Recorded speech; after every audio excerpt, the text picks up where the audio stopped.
Folks, I want to talk to y'all about something that we've all talked about till we're blue in the face. I'm talking about the 2020 election, how it was stolen, how the dozens of ways they stole it in at least 7 swing states, if not almost in every state. They found ways to circumvent the system, letting these illegals in and getting them on the voter rolls one way or another, including some loopholes like one I'll tell you about closer to the end of the video.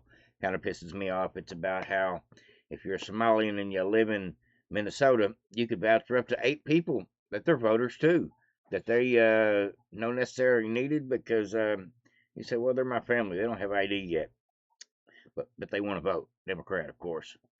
But we'll get into all that stuff as we get a little closer to the end, like I said. But I've got some breaking news here, information that has come out in just the last couple of days involving the 2020 election. And I'm not talking just about the 315,000 votes. I'm talking about a lot of information, investigative reporting that's coming out. The Senate and the House have both been doing investigations into several situations that have happened in several states, including Georgia and Pennsylvania.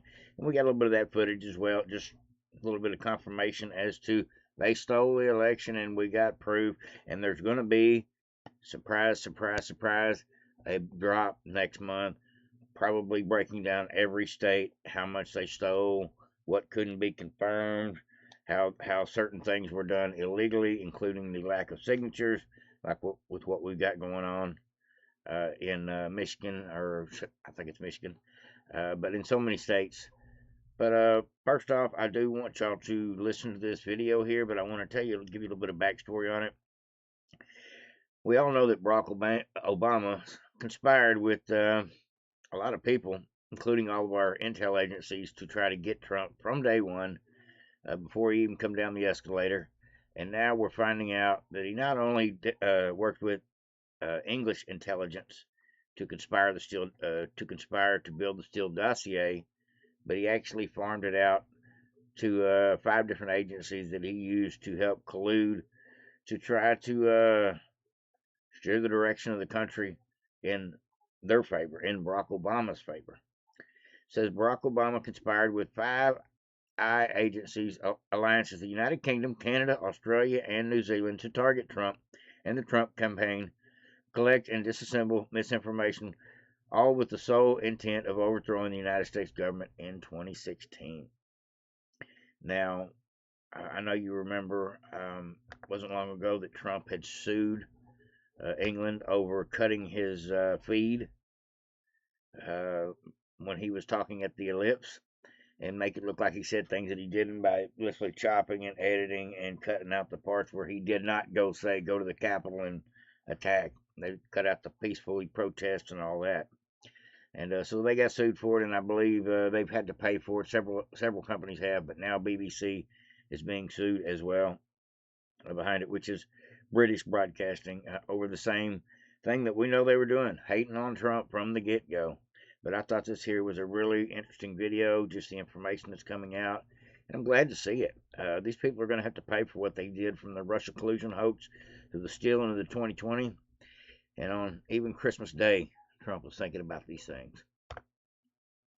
Curating the 2016 Russia collusion hoax by asking foreign intelligence agencies to illegally spy on the Trump campaign. Lucas Tomlinson in Washington with more. Lucas. Good early morning, Carly and Todd. This report from Substack citing multiple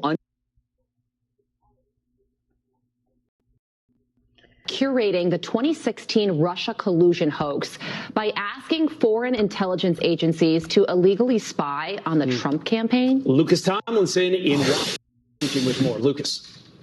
Good early morning, Carly and Todd. This report from Substack citing multiple unnamed sources claims the U.S. intelligence community asked foreign spy agencies to help spy on more than 24 associates of Donald Trump in the run-up to the 2016 election. It reads in part, quote, President Barack Obama's CIA director, John Brennan, had identified 26 Trump associates for the Five Eyes to target. A source confirmed that the IC had identified them as people to bump or make contact with or manipulate. They were targets of our own IC and law enforcement, targets for collection and misinformation. Now, the Five Eyes nations are the U.S., U.K., Canada, Australia, and New Zealand. Here's one of the reporters, Michael Schellenberger, who spoke to Jesse Waters last night. If this binder contains what we have been told that it contains, which may include raw intelligence, information showing that the U.S. government, the CIA and the intelligence community of the U.S. government, initiated the Russia collusion hoax, that it did not occur in the way that the official story, including the Durham investigation, had portrayed it, then that's extremely serious information. The report was released at the same time House conservatives are preparing a bill that would reauthorize Section 702.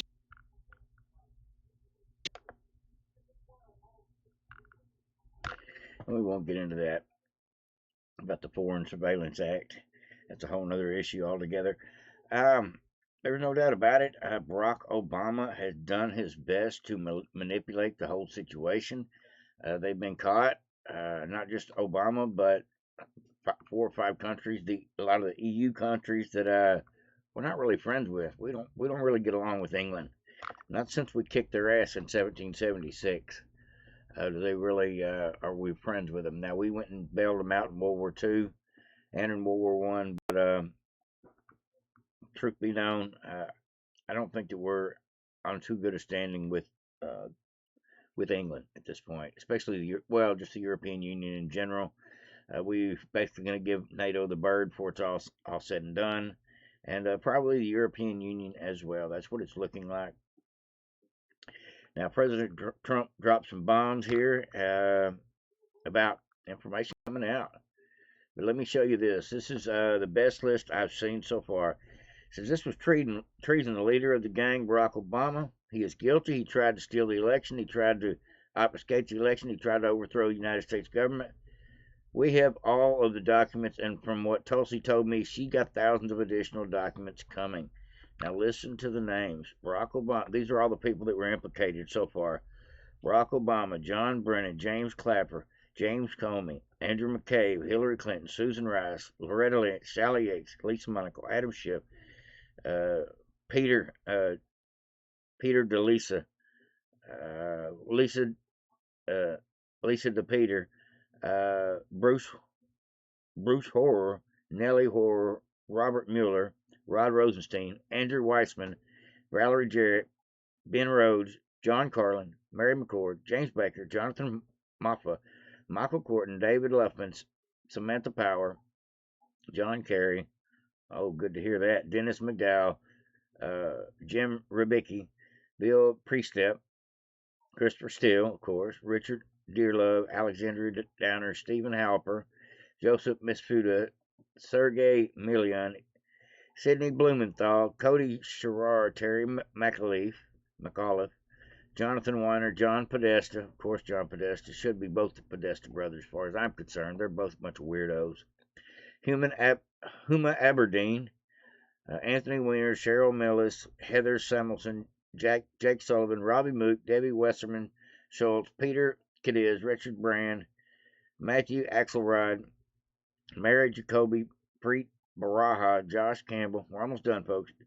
Jennifer Palmieri, Sir Andrew Wood, Robert Hannigan, Alexander Chalupa, Michael Sussman, Dmitry Alperovich, and U.S. officials from the DSC, CrowdStrike, and Fusion GPS, including Glenn Simpson, and Perkins Coie, including Mark Elias, manufacturer of the Russia collusion conspiracy hoax, seditious conspiracy with the sole intent to topple the United States. That is the list of a good part of them. That's not all of them, but that's a good chunk of the guilty party. Wow. Long list, folks. I hope all these people go to jail. You know what? If you look at those papers, they have them stone cold, and it was President Obama. It wasn't lots of people all over the place. It was them too. But the leader of the gang was President Obama, Barack Hussein Obama. Have you heard of him?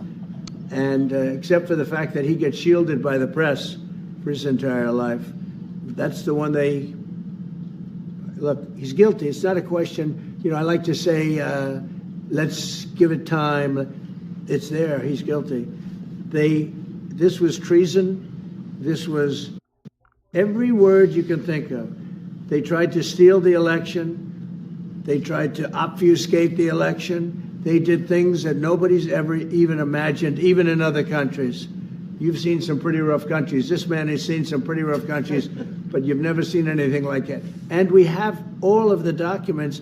And from what Tulsi told me, she's got thousands of additional documents coming. So President Obama, it was his concept, his idea, but he also got it from crooked Hillary Clinton. Crooked is a $3 bill.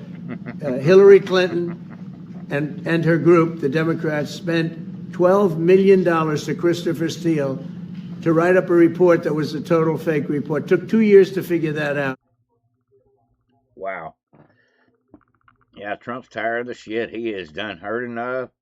He done seen enough. He know who's all involved. He's calling out not just the Russia collusion hoax, but the same bad actors that were part of the 2020 steal, including the three-letter agencies that worked internationally as well to farm out the scheme. Ridiculous, folks. Just totally ridiculous. Now I'm going to show you a few clips of some of the stuff that we know happened, actual obvious theft in action, and people breaking down some evidence about the theft. Let's go through it. The first one here is what was going on. See, it didn't just happen in one state, folks. It's happened in a lot of states. We all know this at this point. But the evidence that's coming out is now coming out in droves, and there's going to be a big document dump next month. We'll talk about that here directly. But not just Antrim County and Detroit, Michigan, and Atlanta, Georgia. Not just a handful of places. This happened in probably 30, 40 major cities in a lot of blue states, and in some red states as well. They tried it here in Houston, Texas, and in Dallas, where they got screwy, or in Fort Worth, where they got screwy with the ballots. But it wasn't enough. But overall, we've got to stop this in every state. We've got to get a congealed report of exactly what happened in every state, so we can have preventative measures for every single way they cheated, get legislation into action immediately, and make an example of these efforts. These people that blatantly thought it was cool to steal the election because they knew their team was going to win, and there would be no accountability. It says during the 2020 election in Michigan, the Secretary of State officially told volunteers to count the ballots multiple times and view the very same signatures. No problems, no questions asked. Dang. A little bit of evidence here. We'll go through a little bit of it. For you to put them in the piles where they belong, and for the presidential vote, and count the presidential votes. We understand that there is possibly an issue with this precinct. We understand that. But what I need for you to do right now is to finish the presidential race audit, not separate them out, and then we'll move forward from there, okay? But I need you to continue the process right now. You realize that the former state representative Damn. is having issues with counting ballots and making it valid. I understand, but until we get a count, we need that piece done first. We need the audit piece done first because that's why we're here. And we will look at the numbers, okay? And I understand that there may be an issue. And I understand your concerns. So if we can complete the audit piece right now, okay, then we can move forward, okay? Thank you. So she basically said, it's not time to investigate while you're doing an audit. Don't be looking at them during an audit. Don't be looking at them right now. Just count them. Just send them through. That's kind of a weird reaction, folks. Kind of a weird reaction. A lot of folks were in on it, folks. They got extra bonuses to steal it, I'm sure. These people got paid really good by the hour to be a part of the Democrat team to subvert the will of the rest of the team. Or the rest of us, should I say. It says this footage of stolen poll workers in Delaware, Pennsylvania, Delaware County, Pennsylvania, filling out ballots during the 2020 stolen election. Is this not legal in any way, shape, or form? You're not allowed to do it. They're all about to find out. This lady is right here. There's 6 boxes here on this thing where she's got to fill out for the 6 things. That way she can get at least the Joe Biden vote in. She's got to put a couple. Yeah, that's it. You don't have to fill out the entire thing, but the top 6 they want you to fill out. And that's literally what she does. And then she goes to the next one, goes to the next one, goes to the next one. It's ridiculous, folks. No doubt in my mind that every state that they thought they could get away with it, they did. And I'm glad we're not having that next time. I'm glad we are wise of the machines. We see what's going on. Now, what was Trump doing on Christmas Day? Well, in the middle of the night, what is Trump doing? He is retweeting, reposting, retruthing, however you want to call it. Things like this right here. At midnight, Trump was ahead 10%, which was an unusually high amount. To about 2 o'clock in the morning, my monitor went down. It totally rebooted. So unless you can tell me there wasn't a data dump, there wasn't a data breach, I don't believe that the numbers were true, because when I went home and woke up, all of a sudden Biden was ahead. We had processed 120,000 votes by midnight out of the 170,000 absentee ballots we were expecting. So I assumed we were missing about 50,000, and all of a sudden Biden was now missing. And Sidney Powell did discuss something about this in Rudy Giuliani's press conference, and I do believe I did witness that. And the voting had stopped in the middle of the night. So unless you were one of the few processing tables, you would not have seen this rebooting of the laptops. Thank you. I was wrong. Actually, Trump retruthed this one at 8 o'clock in the morning on the 26th, so the next morning. The other ones that I'm going to show you here directly, a couple other ones, Trump was out there tweeting on Christmas Day, and thanking a guy named Joshua who put out the information to let us all know that 315,000 votes were not certified. And we'll get to that too. Just stick around, folks. It's gonna be a long one.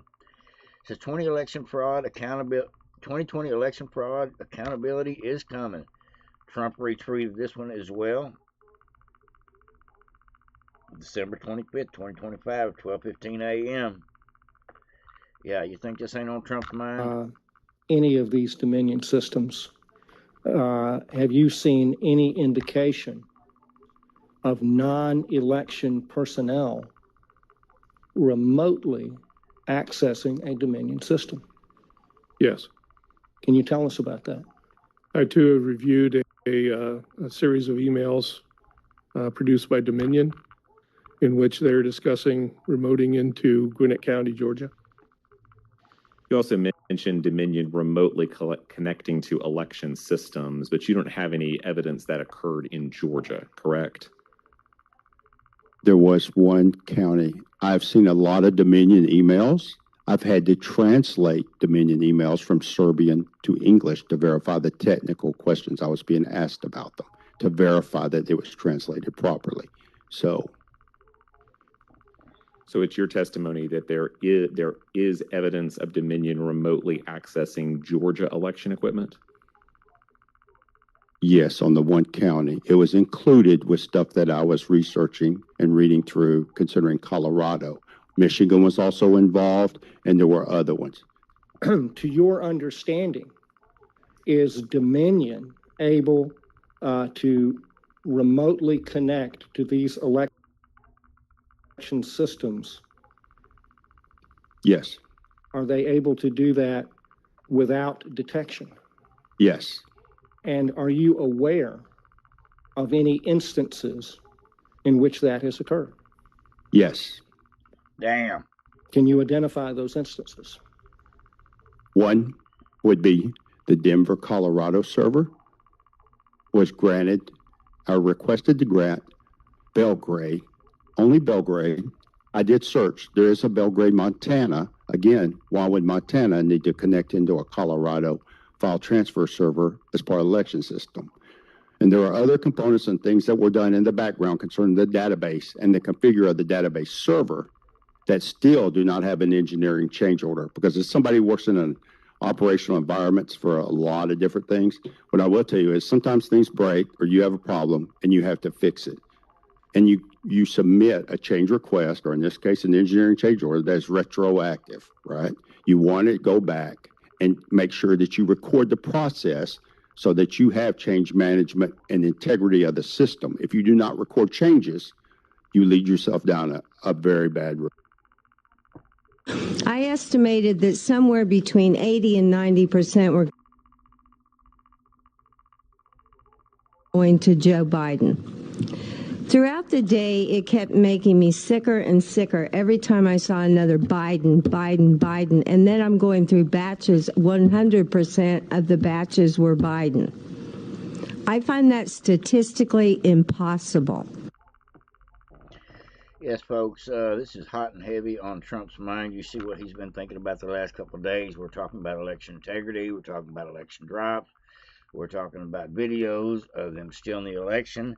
And now just this last week, we find out that they admitted in Atlanta, Georgia, that shit wasn't right in Fulton County.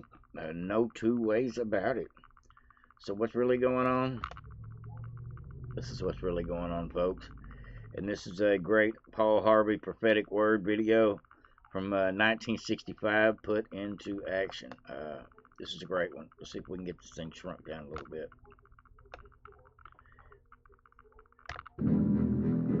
If I were the devil,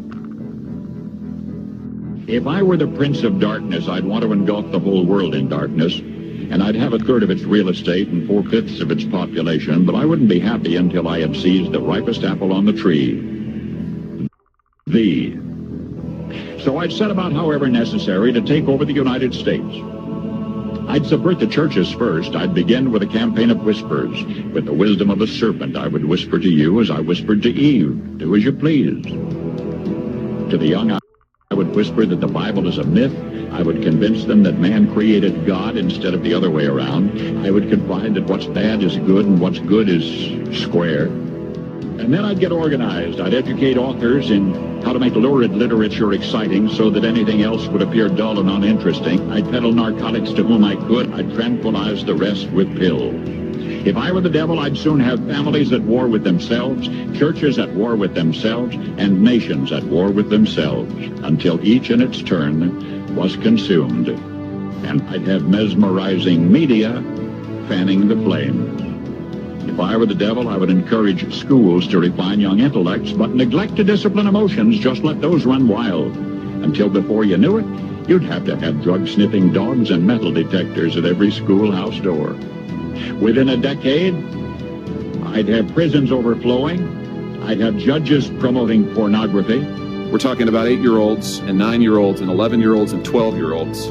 He's got over 600 images, gobs of video footage of these children. But you say this does not signal a heinous or egregious child pornography offense. And then you went on to say the defendant was merely trying to satisfy his curiosity. That's somehow a reason to only give him 3 months. Help me understand this. Soon I could evict God from the courthouse, then from the schoolhouse, and then from the houses of Congress. I would lure priests and pastors into misusing boys and girls and church money. If I were the devil, I'd take from those who have and give to those who wanted until I had killed the incentive of the ambitious. I would caution against extremes. Donald Trump and the MAGA Republicans represent an extremism that threatens the very foundations of our republic. I would convince the young that marriage is old-fashioned, that swinging is more fun, that what you see on TV is the way to be. In other words, if I were the devil, I'd just keep right on doing what he's doing. Paul Harvey. Good day. I always liked that video. I just figured I'd bring it to you. It's appropriate for what's going on in this country. They have been subverting the will of the people for way too long, and we are finally waking up. And I'm just so ready for the prosecution.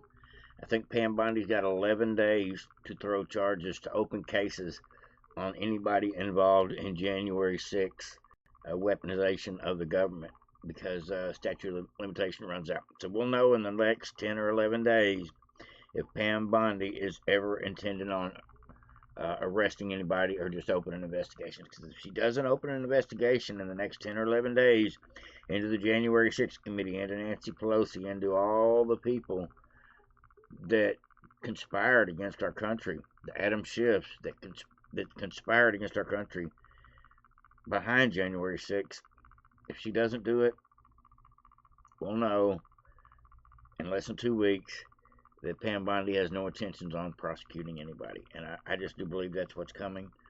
We'll see. But they're saying a lot's going to happen over the next 30 to 60 days. It's time. We're ready for some action to all these heinous acts. Says Stephen Miller says, look how powerful the Democrat Party has become in Minnesota after they've flooded it with 10,000 illegals, or 100,000 Somalians. We'll watch that video in a little bit. We're going to jump right on past that one, and we'll come back to that one.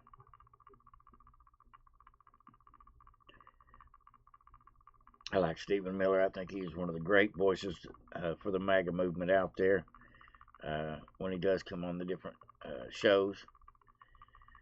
Now let me back up here. I think I actually got that in the wrong order. Hold on, folks. Bear with me. Now, this is what we found out about something going on in Minnesota. I was telling you about it earlier.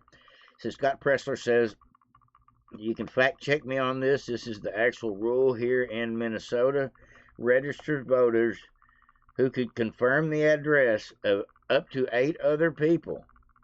Let me just go ahead and read it to you. A registered voter from your precinct can go in with you into the polling place and sign an oath of confirming your address.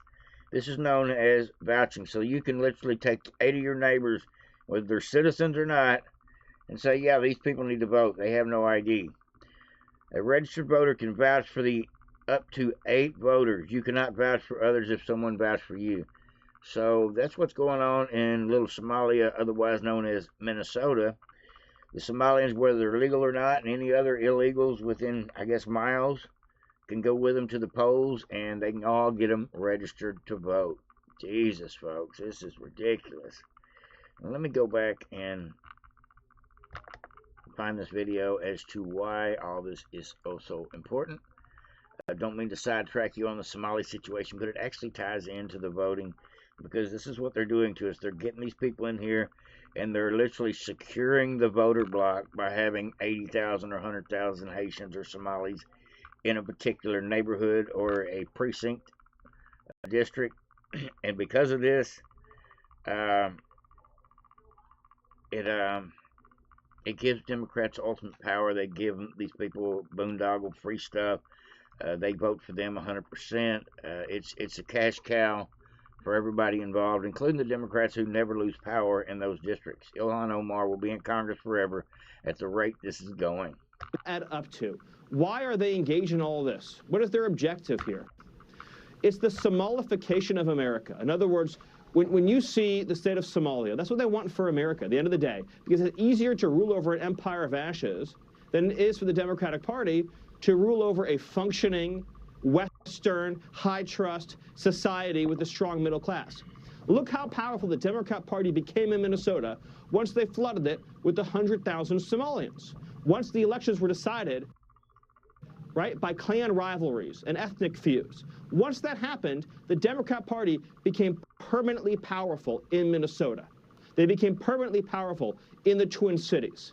That's their model for America, to make the whole country into a version of Somalia. And everything they do gets down to that. So when you ask me what I'm thankful for this Thanksgiving, I praise God every day that Donald Trump is our president. And we've gone from 30% inflation, 20 million illegals, unlimited refugees. Yes, folks, it's absolutely true. There is a Somalification of a lot of our cities going on. And it's not just Somalification, it is the infiltration of our cities with these Sharia law cities, these sanctuary zones, sanctuary counties, sanctuary cities, sanctuary states. The catering to the immigrant is literally costing us our sovereignty as we speak. But thank God for Trump. He has exposed a lot of this. We're getting a lot of people out. A lot of people are self-deporting. We're exposing a ton of the waste, fraud, and abuse that the Democrat Party has set in motion in order to keep these illegals here, to keep these people here, to keep these people voting for them. It's a bribery scheme, and it has been so exposed over the last little bit. Just a crazy exposure. This is not the clip I was looking for. Okay, let me back up here. We'll go right on to the next one, folks. Had about 3-4 more clips I want to bring to y'all today, folks. Just stuff going on involving our election process. Hopefully we're going to get some justice before it's all said and done. Letting people like these Somalis come in here and even giving them citizenship status. These people will never assimilate to be Americans. They hate our country when they get here. And all in all, in the end, they will never vote Republican. Now here it is. Breaking: Trump drops election fraud receipts on Christmas. While everyone else was posting Santa pics, Trump was posting this. Here it is. It says the kicker, these were supposedly from military members, one of Trump's strongest bases. She didn't hold back, calling the pattern really strange and flat out saying any sensible person would recognize this as fraud. Right. Yeah, this is what Trump was reposting on Christmas. I just thought it was strange that only Biden's name was selected, no down ballot. And I watched multiples. I don't know how many I watched, and not one of them was for Trump. I thought that was really strange, especially being military. You must know in your heart that this election was fraudulent. There's no question of it if you really are sensible. And I just thought it was strange that only people with common sense, anybody that was sensible would know this election was stolen just on how it was run. Not even looking at the results, on just how they finagled shit at the last minute. Had some, we got to wait and count for a week, water leaks, the whole 9 yards. They had more excuses than they had time to count votes. That's the truth, folks. Now, this is actually a really, really good thing involving exposure. Now, everybody on the conservative side knowing about the steal of the 2020, what they tried to do us in 2024, or how they tried to dethrone Trump in 2016 with the Russia collusion hoax. We all know this, and some of the Democrats are starting to find out whether they ever accept the truth or not. The people like Joe Rogan, who have a very diverse audience, he's got conservatives, he's got Democrats, he's got independents, he's got people that are not political, he's got a little bit of everybody, with having millions and millions of followers, and Joe Rogan having interviews from every topic on the planet, from nuclear physics to ancient aliens to geologists to just problems of the world, super scientists, mathematicians, really interesting people. Joe Rogan's audience is so diverse. When Joe Rogan had kind of finally converged over to being a little bit more conservative and started recognizing that Trump was the right answer, started talking shit about Biden. I don't know if he lost some of his audience or not, but I do know that I'm sure most people still tune into him for the fact that he has great guests. And Joe Rogan was talking about the 2020 on this particular episode, and it was about the 2020 election fraud that just happened here, or just got exposed a little more fluently with their admittance in the last week or so. And I'm just so glad that he's talking about it, because if Joe Rogan's talking about it, more people are hearing about it for the very first time, and maybe waking up. This here was a great questions. I'm glad he's doing this. Thank God. People like Joe Rogan need to speak up over stuff like this. Georgia officials and complaints agree that failing to obtain required poll worker signatures on the tabulator tapes for roughly 315,000 early vote ballots in Fulton County was a violation of Georgia election procedure law, i.e., it was not done in compliance with the statute. That does not automatically mean individual voters did anything wrong or that their ballots are criminally illegal, but it does mean the county certification process for those votes did not follow the state legal requirements. So those are not supposed to have been counted? Is that what they're saying? Because it didn't follow the requirements? That's what they're saying. Verification. So it said, no scroll good. back up again so I can hear. So it says poll workers must also print and sign 0 tapes at the start of voting to show machines begin at 0, and these signed tapes serve as the official certification that reported totals from the scanner are authentic. That's what they require. So they require people to do that. So maybe someone didn't do that, what they were required. That's a possibility. I think 36 did. 36 of 37 advanced voting precincts in Fulton County had failed to sign the tabulation tapes, including that the county violated official election record document processes required by statute. The voting precincts, put this in, that failed to sign the tabulation tapes, were they predominantly Republican or Democrat? Just Google Fulton County. Click images. Yeah, I mean, I think that answer. I think you know. What do you think? Democrat. I don't know.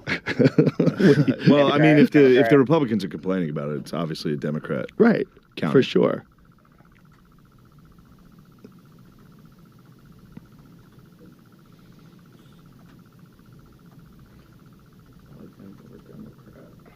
Predominantly, it was close. Here we go. That's how I would have spelled it. That's how I would have spelled it. I thought it was right. There's a lot going I on. can't believe anything's wrong there. I thought it was right. They did it in every county they could get away with it, is the truth. Republican, Democrat, they did it in every state they could get away with it, and that's the truth. And we can't let it go on. We got to stop it. We got to prosecute these people. That way they don't try it again. We got to stop the whole ballot harvesting scheme in states where you're not allowed to do that stuff. Well, we may have a little resolution pretty quick, says Alex Jones. Says we'll have a ballot dump.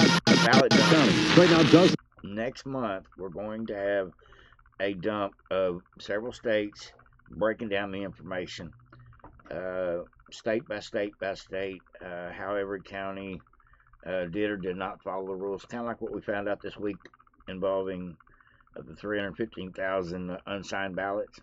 We're going to find out a lot more of that over the next month or so. It's going to be huge, the ballot dump, the ballot data dump. Thousands of people are hand counting ballots in the race for DeKalb County Commission District 2 after a candidate discovered a problem in the electronic tally. May 24th, DeKalb County, Georgia. Voters went to the polls to vote on a local county commissioner race in District 2 between Lauren Alexander, Marshall Orson, and Michelle Longspears. The end result from the Dominion machine showed Lauren Alexander received 34.67% of the vote, Marshall Orson receiving 41.35% of the vote, and Michelle Longspears receiving 23.98% of the vote. In Georgia, if one candidate doesn't get above 50% of the vote total, a runoff election is automatically held between the two top candidates, meaning Michelle Longspears was cut out of the race. But Michelle Longspears felt odd about the numbers, so she visited different precincts to double-check the tallies. Guess what? She noticed that in some precincts she didn't receive a single vote. But how is that possible that a candidate with 24% of the vote total finds precincts where she didn't receive a single vote? While statistically alarming, the real surprise came when she realized there was not one vote cast for her in her own precinct, the same one where she and her husband voted for herself. Spears immediately demanded a hand recount of the results and got one. On June 1st, the results were released, and the difference between the Dominion machine count and the hand count was shocking. After the hand count, Lauren Alexander gained 355 votes. Orson lost 1,298 votes, and Spears actually gained 3,620 votes, making her the new runoff candidate. And here's the best part.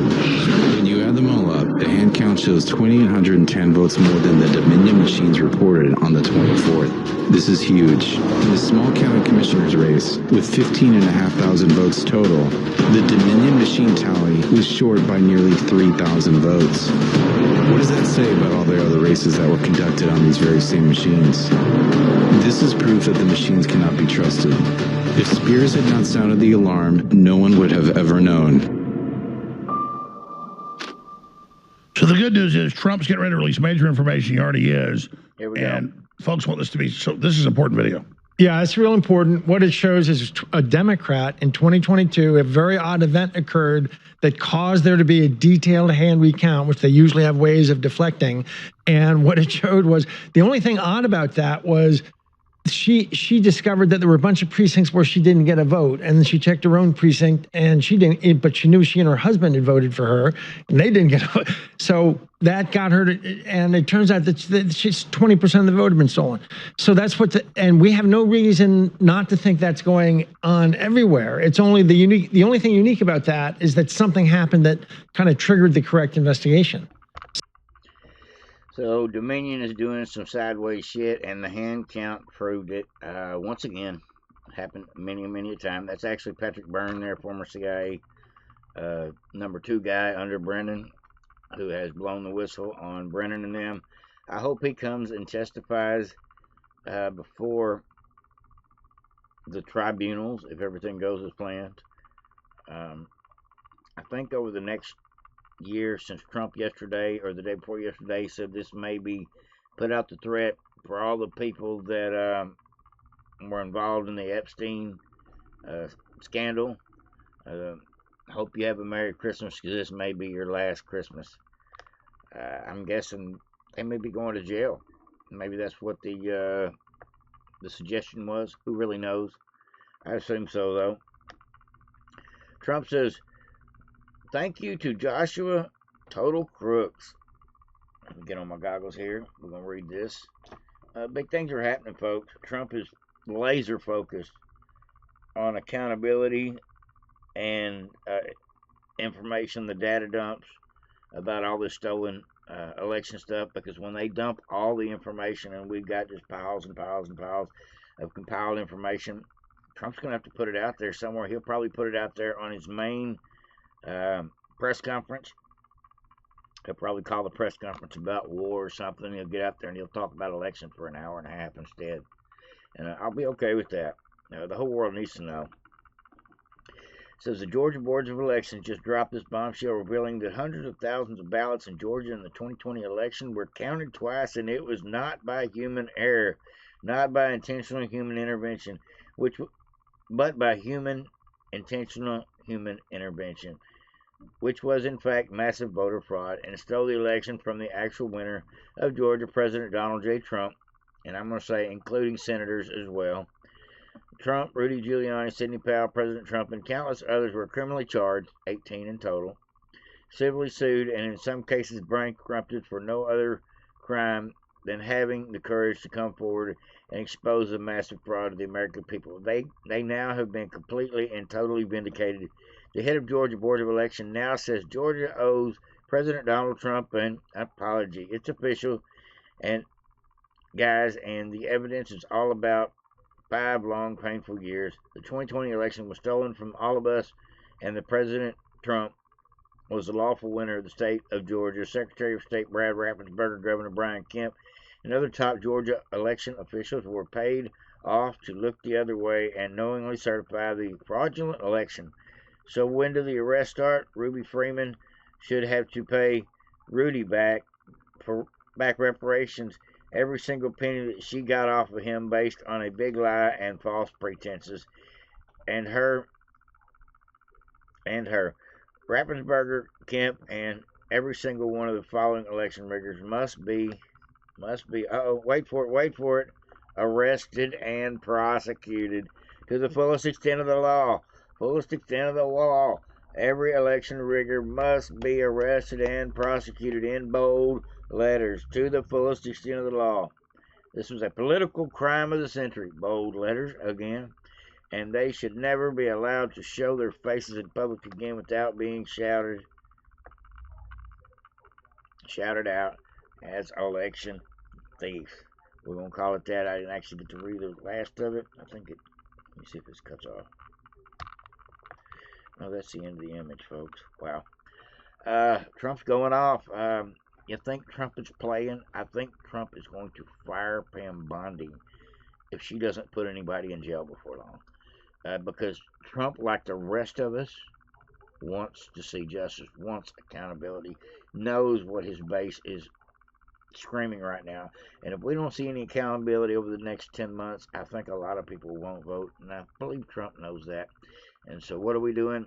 We're getting our ducks in a row to put these suckers in jail. That's what I have to believe at this point. Let me know what you think in the comment section. Anybody going to jail or not? Are we setting us